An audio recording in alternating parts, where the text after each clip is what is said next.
Hello and welcome back to the Joy Within's podcast. Today, I want to offer you a new way to approach how we take action towards our goals.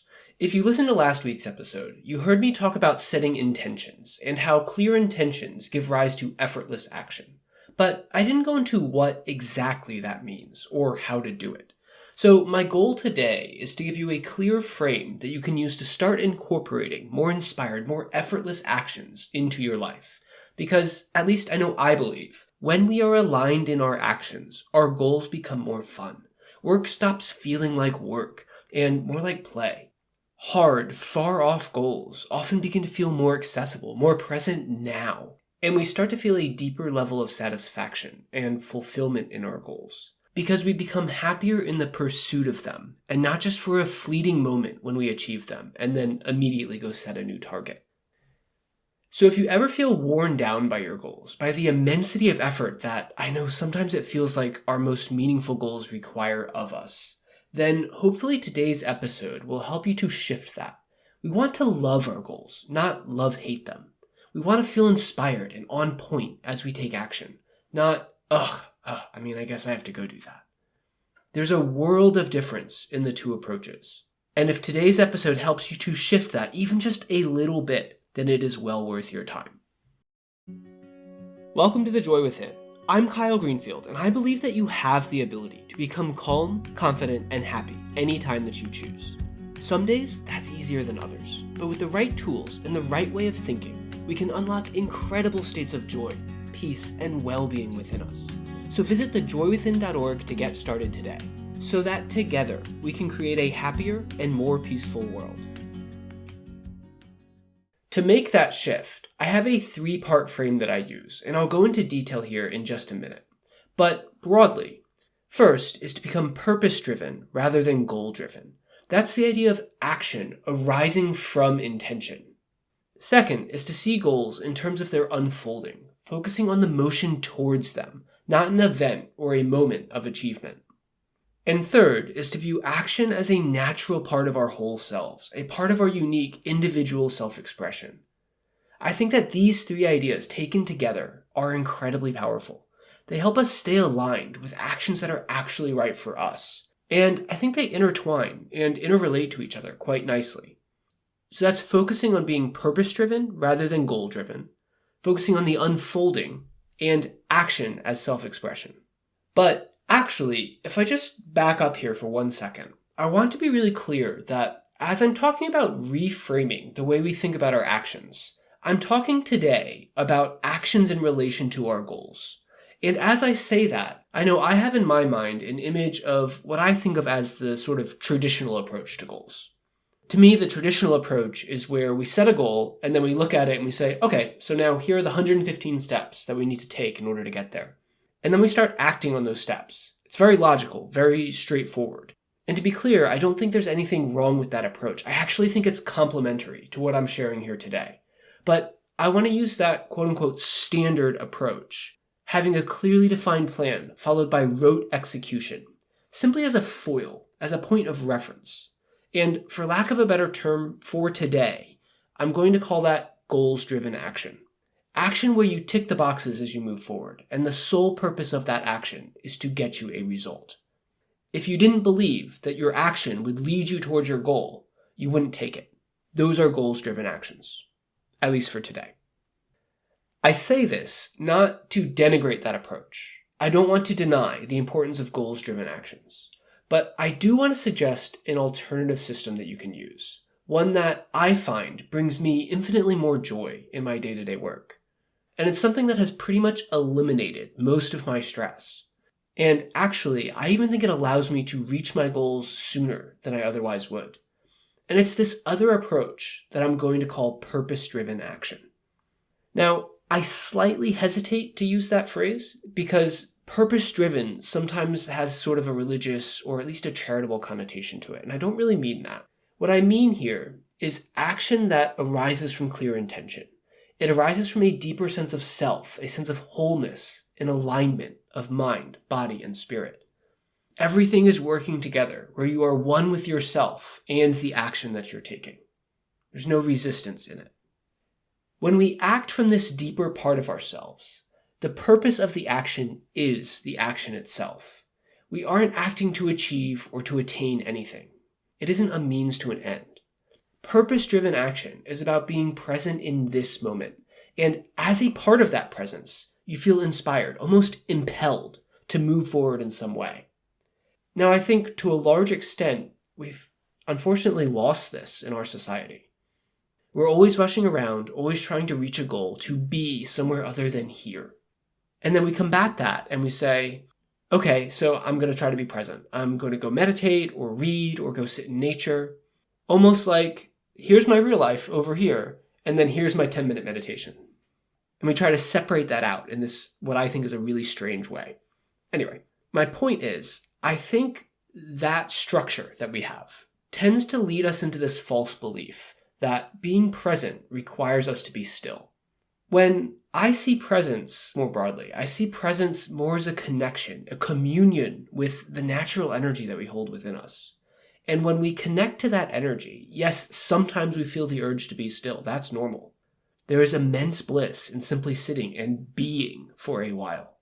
But we also have the ability to be present through action, to be blissful through action, in a way that, sadly, we just don't often engage with. Societally, I think we've come to have this bias against it for some reason. And the best way that I can explain it is to have you think about the difference between work and play. Now, I realized this one day, this was like 5 years ago. I was playing with my dog. I was rolling on the floor, tossing her toy, chasing her all around the house. And my wife just started laughing at me. And she said, you need to play more. And that got me thinking. It got me thinking about our definitions of work and play. And so take a second right now just to reflect on that briefly, what those mean to you. What does the word work imply versus what the word play implies? I know for me, I used to have what I now see is a pretty negative view of work. In that work was something that you just had to do. It could have meaning, yes. I could be excited about a project, yes. But the work was always goals-driven. It was cumbersome, like it implied it was something you didn't actually want to do, but you had to do it because it felt important or it got you where you wanted to go. And that definition is very different from how we think about play. Play is fun, it's spontaneous, it's just what we want to do just because we want to do it. The act for the action itself. Now, when my wife said that to me, I guarantee you, she was most certainly not telling me to quit working and go lounge around and just play with the dog all day. But it did make me seriously reevaluate why it is that we think that work cannot feel more like play. Why can't work feel more like inspiration? And I think the answer to this lies in this idea of action as presence. Action because we feel inspired to action. And yes, that can still look like it is directed towards a goal. It still leads us somewhere. But the fundamental motivation behind that action shifts. The action becomes worthwhile for its own sake, even if no result is forthcoming. And the irony with that, I've found, at least for me, is that when I act from that effortless, inspired state, when I'm not trying to get anything or get anywhere, then the result actually comes more quickly. It's easier. But I think the reason for that connects back to intention. It's because intention creates the end that we desire. I believe that a clear intention fully creates that state, that it makes it a part of our world. But if that's too woo-woo for you, that's okay. I hope you can at least see that intention creates the state in our own minds. It creates the imagined version of that future state. So if intention creates the desire, and we can center clearly into our intention, then the sense of presence that we experience in that moment expresses that end state. We step into the person who already is that state. And experientially, this plays out through our actions. So it's like that end state, our goal, has this natural pull built into it. And the feeling of inspired action becomes the expression of that pull. It becomes the motion towards, which I'll get to in just a moment. But the idea here is that this inspired, purpose-driven action, which is the action that just feels right, it often feels like flow or spontaneity. Often it feels more like play than work. That is the goal. And I mean that very literally.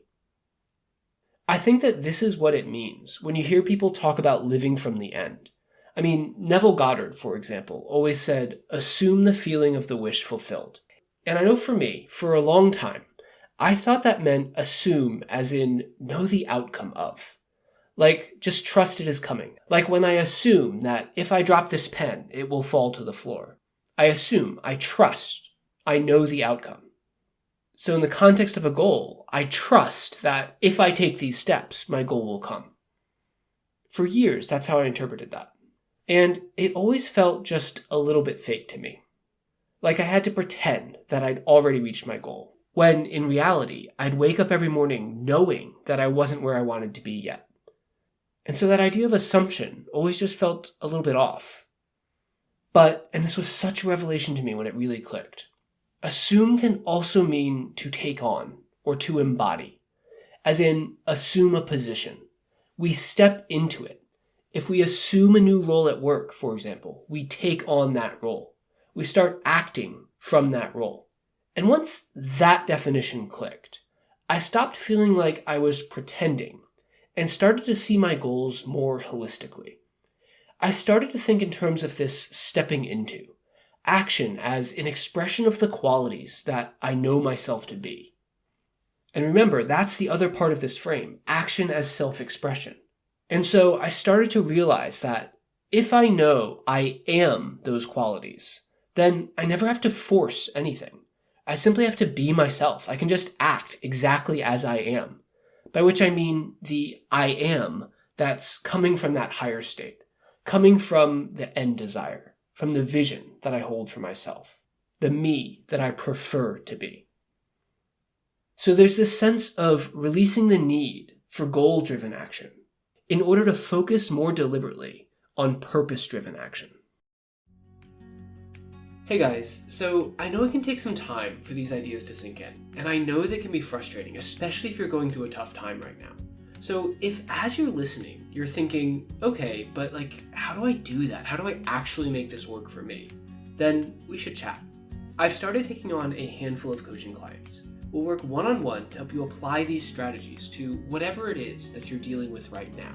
You'll start to feel calmer, more confident, and more in control as you go about each day. So if that's you, head over to thejoywithin.org to schedule a free call. Otherwise, back to the show. A few moments ago, I said that the action is the goal. That brings us into the second pillar of this frame, which, as I said, is to focus on the unfolding, which I often call the motion towards. When I say the action is the goal, there are two ways you might interpret that. There's what I think of as the default way, the way that, at least for me, was bred into me as a child, which goes something like, great, so you have a goal, but life's not really about your goal. It's about the journey. So don't focus on the goal so much, focus on the steps towards it. That kind of an idea. Not that that's invalid, it's just the first place my head goes when I think action is the goal. But what I actually mean is more literal than that. I mean that action is actually a part of the goal. The state of not having reached a goal is just as much a part of the goal as the state of attainment.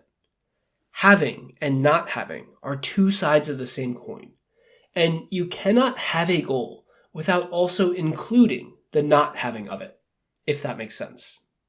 So I actually mean quite literally that the goal, the desired end state, and the action, the motion towards it, are intertwined. They're inseparable. And this is a subtle but fundamentally very important distinction from the other interpretation of action as the goal, meaning just you should make your goal the actions. And here's why this is important. Because if the motion towards the goal and the realization of that goal are just two sides of the same coin, then it means that both states are equally valid. Think about that for a second. Think about all of the weight that we subconsciously put on ourselves in relation to our goals. Think of the shame that we feel when we fail, or the embarrassment or self-loathing that we experience when we decide that we're not far enough yet, we're not moving quickly enough. I think if we could see that the motion towards, the phase during which we have not yet attained our goal, is equally valid to the phase of actually having attained that goal, then all of that negative energy would just dissipate instantly. We would just feel freer and happier and more fulfilled every step along the way. Because they're the same thing. They're equally valid. One isn't better than the other. One cannot exist without the other. And the crux here is this concept of unfolding, that the end state already is, and we are just unfolding into it. We are becoming it. Just like how when we watch a movie or we read a book, the movie's done. The book's already been written. We're just reading it. We're just watching it. We're just moving through it. There's an ancient saying, and I think this is from Zen Buddhism, but don't hold me to that, about how an acorn already has the giant oak tree within it. And it is no less an oak tree when it is first planted, or when it's only a few feet high, than it is when it is a giant 150-year-old tree. The acorn doesn't say, my goal is to be a giant tree, but I'm a failure because I'm just an acorn. It is always already that tree. And the growth it experiences is simply the unfolding, the emerging of that.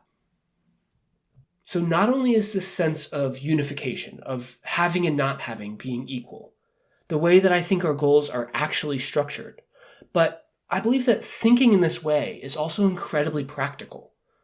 When we embody our intention, when we allow ourselves to flow in inspired action, we become more able to deal with the often very long stretches that we all go through when our goals are not forthcoming. I mean, there's always a gap. There's always a time in physical reality between setting a goal and actually achieving it. And often, the goals that are most meaningful to us are the ones that have the widest, the longest gap. So when we focus on the motion towards as being equally a part of the goal, then we create a very real, very practical bridge that we can use to cross that gap, connecting the vision for where we want to be with where we actually are today. And I know, at least for me, that helps me to keep up my momentum, to keep a positive attitude, and even at times my sanity, as I'm taking all of the many actions that are, quote unquote, not yet my goal. Because I can see them as part of it. Lastly, the final piece of this approach is action as self-expression.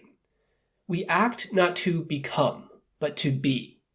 And I already talked about this a little bit earlier, because I really see these three parts as deeply interconnected.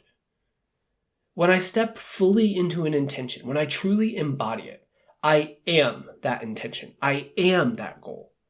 It is a part of me, just as the oak tree is a part of that acorn. So when I embody my intention, I act from the qualities that are in alignment with my desire. And if we think about it in this way, we don't have to try to be or try to do anything. We simply are. I can simply be that state because it is the most authentic expression of myself. If you're struggling with this, I know sometimes it's difficult to believe that we can just step into a future state. We sometimes think that we're over here, acting one way, expressing these traits, and our better, higher self is over there, living from different actions, different qualities. And when we have those times when we feel stuck in our lower selves, for lack of a better word, when you feel stuck as the person who you are today, rather than the person that you want to be, you can choose to see your inspired action as a form of showing up for yourself. Acting from intention becomes almost like a vote for the identity that you want to hold. I found that takes the pressure off, because you don't have to be that idealized higher self version fully all of the time just yet. You can just cast a vote, just one vote today. You can express who you choose to be today. And I find that if I'm having a bad day, I find that frame to be really empowering, because it gives myself permission not to be perfect. Not to be all the way over there just yet, but simply to turn in that direction, to take one step as my higher self.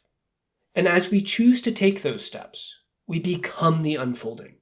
The expression of our intention feels more and more natural. We become more aligned to it, and our actions become increasingly purpose-driven. It's a wonderful, virtuous cycle, and I hope today's episode has given you a window into that.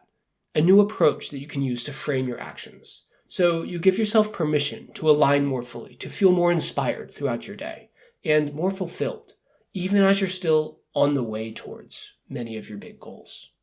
But there's one catch. When we embody our intention, we have to embody it fully, 100%. We cannot allow any of our doubts or our fears to surface, because those doubts are not a part of the desire. They're not a part of the end state. So if we don't trust with absolute certainty in the unfoldment of our goal, then we're not actually embodying the intention that we set. We're embodying a different intention. We're embodying an intention that includes doubt, an intention that includes fear. And that's not what we want. It's not the same thing. But I know today's episode is already quite long, so I'm going to leave it at that for now, and we'll dive into this more next time. We'll look at the role of trust in our actions. So thank you so much for your time here today. Know that I love you and I appreciate you wherever you are. And please, if you liked today's episode, please share it with a friend. I believe we all have a responsibility to spread joy. And I know I do my best to impart that to you, to share the tools and the ways of thinking that have really helped me over the years. Because I believe that we don't have to struggle. We don't have to create these mental loops for ourselves or place judgments on ourselves. And if listening to this podcast helps you with that, even just a little bit, then that's worth it for me. And I hope you'll pass it along so it can help the people you care about most as well. So thanks again for your presence, and I'll see you next time. Thanks for listening to The Joy Within. If you've enjoyed this podcast, please do what you can to spread the word. I believe that we all deserve to feel calm, confident, and happy literally every single day. But with everything that's going on in the world, we need to work together to remind ourselves of that in as many little ways as we can. So please, pass this along to the people you care about. Email a friend, share it on social, do whatever feels right for you, so that hopefully, together, we can create a little more peace in our crazy modern world.